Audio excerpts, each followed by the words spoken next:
Good day. Thank you for joining us for today's news.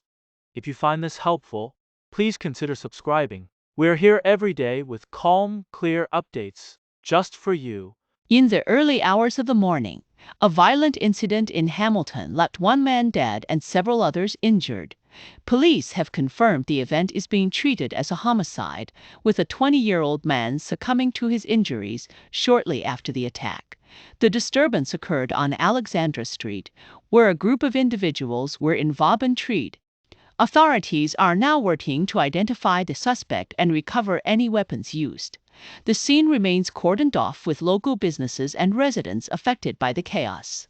Sources suggest the incident may have been linked to a club event which had drawn a large crowd following the major sports match. The road is expected to remain closed for the day, and officers are conducting patrols to ensure public safety. The tragedy has once again raised concerns about public safety in the area, with local officials urging the community to remain vigilant and cooperate with the ongoing investigation. In a thrilling match in Hamilton, the All Blacks overcame a strong French side with a dramatic comeback. Key players like Brodie, McAllister, Will Jordan, and Duplessis Kirify delivered stage performances, with McAllister scoring the decisive try. Coach Stektree was celebrated for Fumeside's try. In the early hours of the morning, a violent confrontation in central Hamilton turned deadly. A group of youths arrived at the scene with knives and machetes, triggering a fight that ended in the death of a 20-year-old man. 3 others were injured, with one receiving treatment on the spot. Police have cordoned off the area and are treating the incident as a hobby. They're working to locate those involved and recover the weapons used. Detective Sergeant Reese Durston called the act a senseless act of violence and emphasized the need for the public's help in the investigation. A visible police presence remains in the area, with reassurance patrols being carried out. The community is left reeling from the tragedy as authorities work to bring those responsible to justice. Police Commissioner Richard Chambers has expressed anger and disappointment over allegations against former Deputy Commissioner Jebin McSkimming, who resigned, amid investigations into claims of child exploitation and bestiality mid add to a sense of betrayal within the New Zealand police, with many calling it a sad time for the force. As investigations continue, the police face challenges in restoring public trust and addressing concerns about accountability and leadership. The government has made a big move to boost the economy and create jobs by investing billions in infrastructure. Prime Minister Christopher Luxon, along with Ministers Nicola Willis and Chris Bishop. Luxon emphasized the importance of partnering with the private sector to speed up progress and ensure efficiency. Willis noted that good infrastructure helps businesses, students, and healthcare workers. Bishop said that each billion invested could create around 4,500 jobs, key projects, and road developers. The government also highlighted a $207 billion pipeline of future infrastructure projects.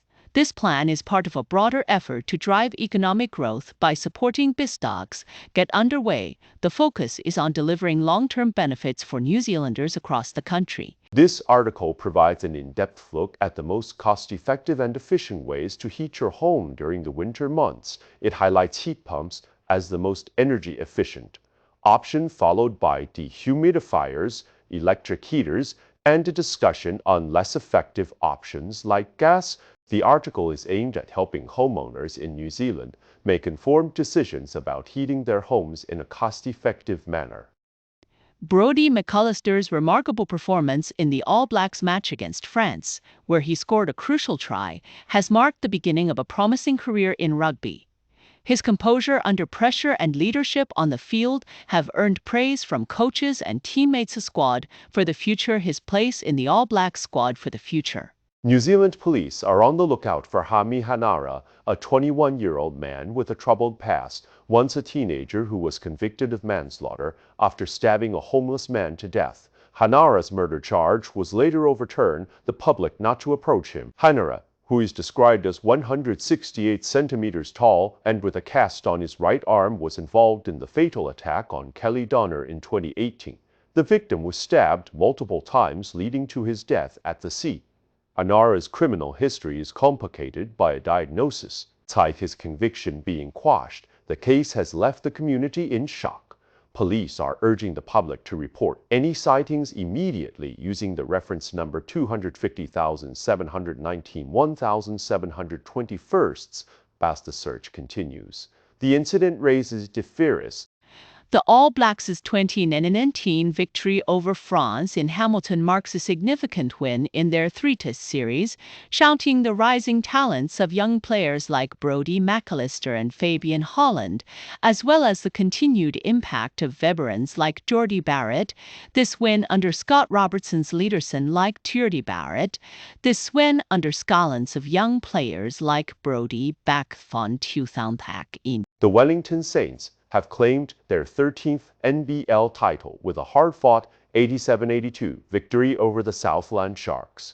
Hiram Harris was the standout performer, leading the way with 24 points and 10 rebounds. The Saints' clutch play in the triumphant return for the team. The Sharks, despite a strong effort from Sam Timmins and Josiah Alec, fell just short of their first NBL title. That's all for today's news. We appreciate your time. If you enjoyed this update, please consider subscribing. Your support helps us keep going.